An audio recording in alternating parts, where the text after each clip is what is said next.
Acts of the Apostles 12. About that time King Herod began to persecute some members of the church. He had James, the brother of John, put to death with the sword. When he saw that this pleased the Jews, he proceeded to seize Peter also. This happened during the days of unleavened bread. After arresting him, he put Peter in prison, handing him over to be guarded by 4 squads of 4 soldiers each. Herod intended to bring him out for public trial after the Passover. So Peter was kept in prison, but the church was earnestly praying to God for him.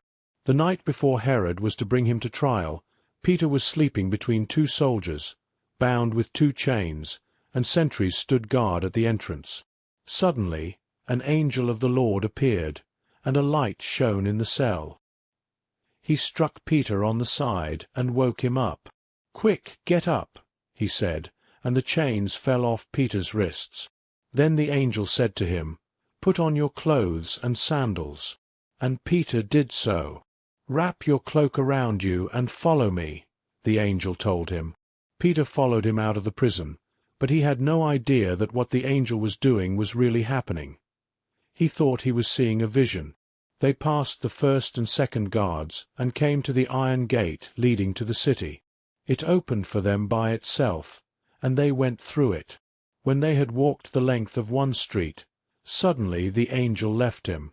Then Peter came to himself and said, "Now I know without a doubt that the Lord has sent his angel and rescued me from Herod's clutches and from everything the Jewish people were anticipating."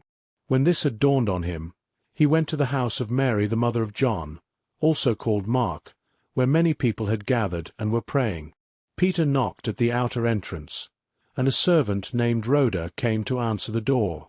When she recognized Peter's voice, she was so overjoyed that she ran back without opening it and exclaimed, "Peter is at the door."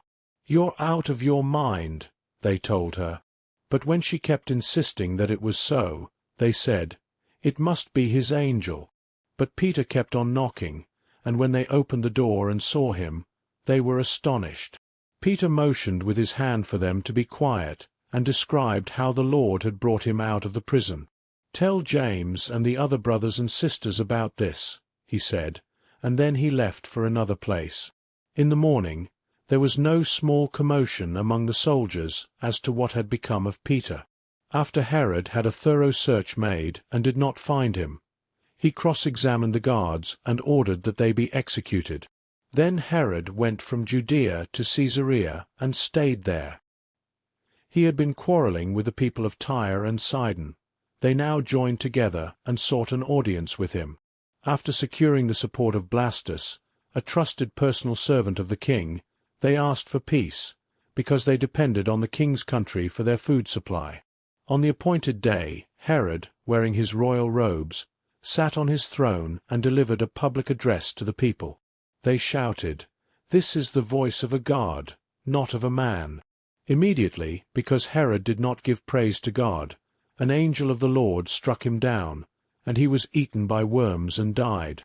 But the word of God continued to spread and flourish. When Barnabas and Saul had finished their mission in Jerusalem, they returned, taking with them John, also called Mark.